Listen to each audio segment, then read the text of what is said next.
Hey, what is going on, everybody? Welcome to Upkick MMA, episode 367. I am Brendan. All right, UFC Fight Night, Delize versus Imavov. This is going to be the prelim, so Molly McCann versus Deanna Belbita. And then we are going to cover all the fights on the prelims, break them all down round by round. If you like that kind of thing, subscribe to the channel. That way you know the next video is coming out. I'd appreciate it. And there are timestamps down below if you are interested in a specific fight. All right. Blockhead. Deanna Belbita versus Molly McCann. Molly McCann looked better. Not that she looked horrible before, but she looked more disciplined. She sounded more disciplined in her post-fight interview. She started landing two big right-hand counters. Belbita was throwing the jab out there, but just not landing anything with damage. Oh, by the way, Deanna Belbita is not a good fighter. So, you know, seeing her get like tuned up like this doesn't mean that McCann is like a world beater on its own, right? But you could take some things away, right? She got a great double leg in there. She threw some spinning back kicks to the body. She looked real loose. Belbita was going to the body with the knees and the jabs, but McCann with the double leg lift and got right into mount. McCann went for an armbar right at the finish of the round, and Belbita is hurt really bad. I think the arm bent sideways. Really nasty armbar. McCann apologizes for fighting at the wrong weight class and not doing it right. You know, I think I want to see her fight somebody with a little bit more skill at 115 before I make any judgments, but I think she looked good. Not a bad fight because it was over fast. Azat Maksum versus Charles Johnson. Oh boy. You know, talk about some commentary bias. This one was bad. The commentary, they wanted Maksum to win so bad. They were pushing that narrative hard. Charles Johnson was thrown in there to lose, and he wanted no part of that shit. Johnson landed a hook and then an uppercut. Maksum landed a right hand and then dives on a guillotine, turns it into a darce, and then Maksum landing a nice left hand and a knee to the head. Johnson's eating these strikes, but just isn't landing much back. Johnson keeping the guard up high and pressuring in. Johnson finding some success after defending takedowns and landing a bit, but he definitely lost this round. He closed it up at the end, bringing the striking total close, 15-14 in favor of Maksum. But, you know, this was Maksum's round for sure.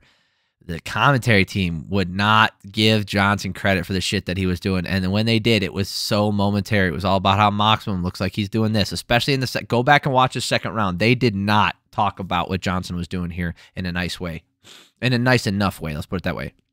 Johnson's using the low kick and winging that left hand. Maksum landing hard with that left straight again.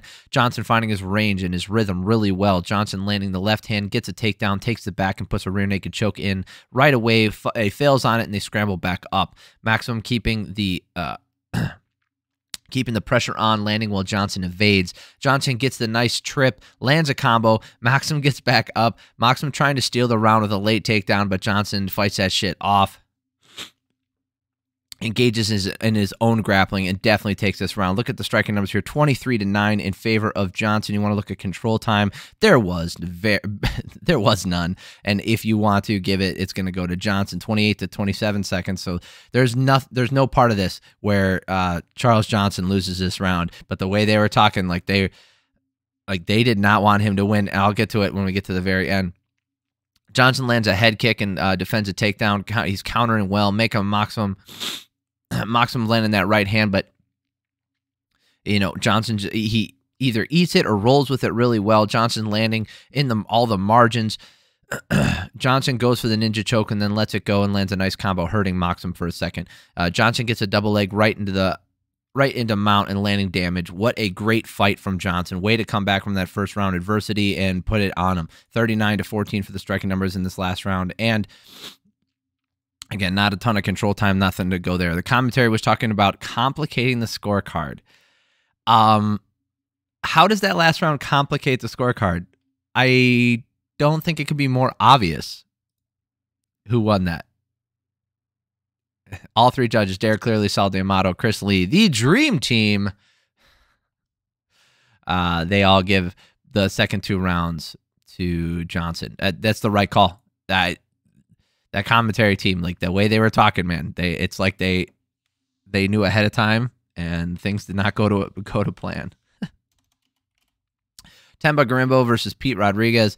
Not a ton to break down here. Gorimbo landing a huge right hand, and Rodriguez goes down, and then there's some follow-up. The fight gets stopped a little bit early here. Rodriguez was fighting his way back up. Yes, he was fighting the referee, but he wasn't totally out of it yet.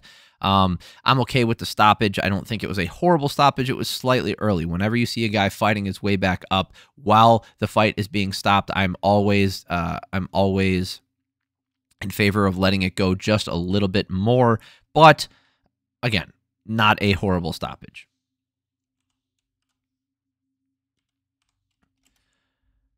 Jeong versus Blake Bilder.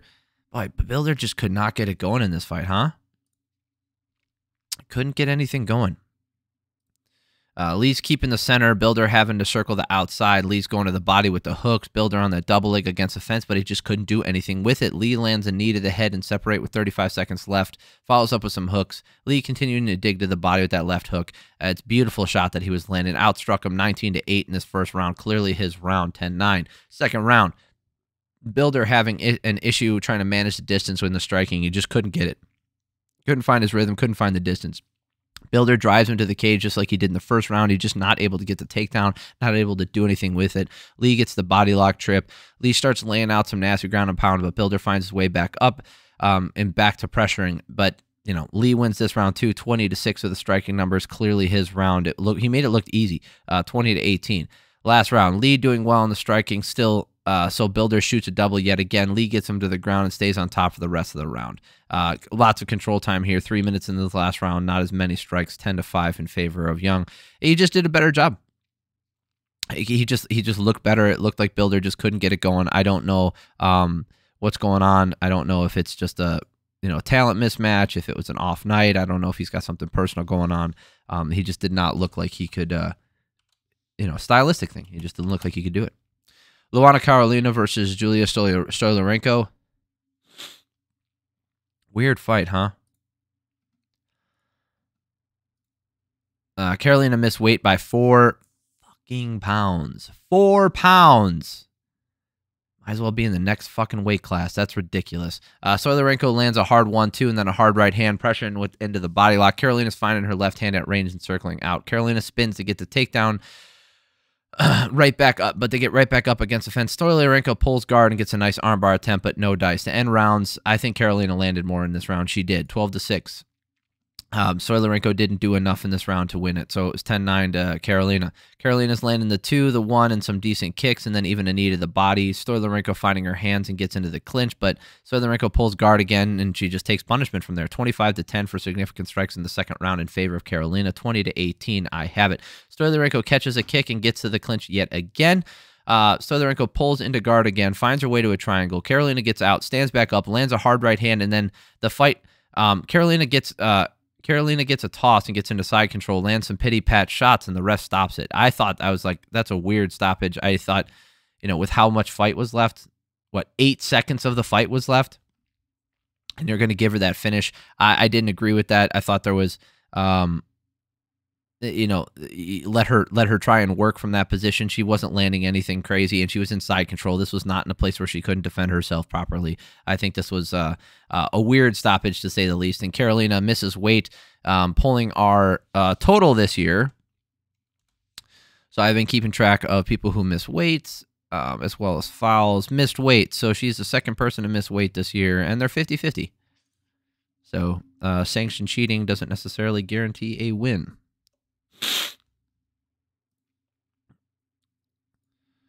All right, some more undisciplined fights. Landon Quinones versus Marquel Mederos.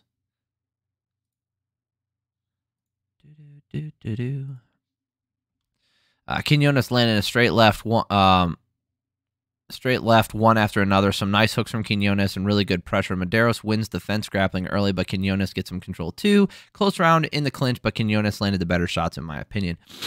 19-12 for the striking numbers in favor of Quinones. I thought I thought he did enough in this round. 10-9.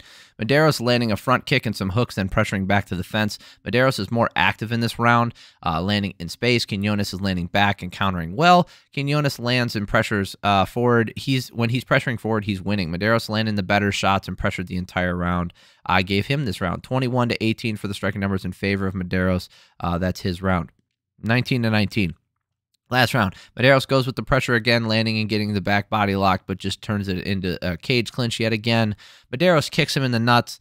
Quinones trying to stand his ground and fire back, landing well, but gets pressured against the cage again. Mederos was backed against the cage and knees Quinones in the nuts again. 2 fouls in 1 round, the same foul, a low blow, and no point deduction. Excellent, excellent, excellent. And Quinones doesn't get control position back for some reason. That was also weird. He gets fouled, and then because he gets fouled, he has to give up his position against the cage. So close round down the stretch, both guys landed, but Quinones landed the better shots, in my opinion. It just doesn't matter. Down the stretch, like Mederos did more throughout that whole round, outlanding him 27-18. So the goal is, stall on the fence as much as you can. If you get stuck on the fence, kick the guy in the nuts. That way you don't have to be there anymore. Apparently, that is the strategy we are going to be pushing for going forward.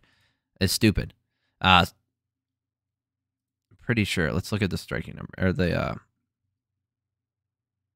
All 3 judges had the second and third round from Mederos. Understandable. Not going to take a point. You're going to have to live with that shit. You're tying the hands of the judges. Jamal Pogues versus Thomas Peterson. Boy, this was a slop fest. Sloppy heavyweights at their worst. Into the clinch, Peterson against the cage. Peterson lands a left straight. Pogues land a big right hand. Peterson's wading in and getting tagged. Peterson lands a low knee to the nuts. Peterson gets a single leg and takes Pogues down. Lands some nice ground and pound being on his back, but I don't think that's enough. I still gave it to Pogues. I thought Pogues did way more damage in this round, 24-9, even though he had some control time near the end with Peterson and landing some good ground and pound. It's just not enough. Made it closer, though. Pogues still landing the 1-2 as Peterson moves in yet again, and this time defends a single leg. Peterson landing the big right hand to end the round, but yet again, he just didn't do enough. Look at the striking numbers, though. Much closer than what I thought. 22-22, so it's tied up. And, while I was watching this live, I thought Pogues outlanded him. But if you look at the total striking numbers, Peterson does outland him in this round. I could see someone giving that round to him. It really depends on how you looked at it. I thought Pogues did more damage with his shots. That's why, I thought that they were more impactful. 20-18. Both guys very tired and slow, and their output is few and far between, but Pogues is just doing more. Pogues gets poked in the eye with 1 minute left. Peterson's really trying to put the pressure on as the fight comes to an end. He might have landed more and done more in that last round, but he still loses, in my opinion. 27-19 for striking numbers in the last round. Let's look at the judges' scorecards. Did anybody give Peterson that second round? No, and somehow Chris Lee gave the last round to Pogues. That's fucking weird. But anyway. That's it for this fight night. I appreciate y'all for stopping by. It wasn't the most exciting night. It wasn't the most impactful night as far as how the divisions go, and I know that a lot of people are going to skip it. I think that's understandable. There were some good fights to watch, but a lot of this was a lot of hugging, a lot of stalling, a lot of boring fights. So, in my opinion, I would not go out of my way to watch this stuff. This isn't even stuff I would put on in the background. I would, put on Lord of the Rings again or put on Star Wars or something in the background. Don't watch this shit. Appreciate y'all for stopping by, though. Subscribe to the channel so you know the next video coming out. It helps me out, too. I really appreciate it. I hope you guys have an amazing week. I love y'all.